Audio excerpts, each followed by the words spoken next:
Hello everyone. As we have often needs to type in multiple lines in SQL Server Management Studio or SSMS, today I'm going to be showing two ways we can type in multiple lines.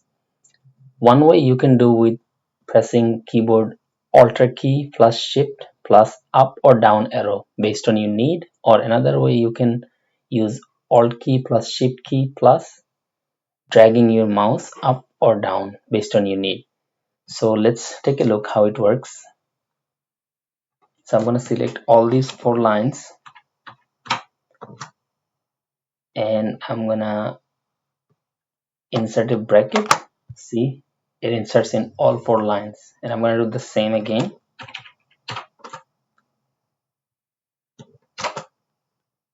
And I'm going to add a comma in these three lines.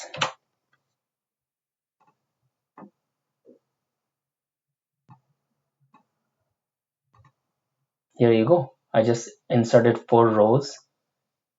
So basically, Alt Shift plus up arrow or down to select the lines you want to be inserting in, or you can use Alt Shift plus mouse to drag up or down.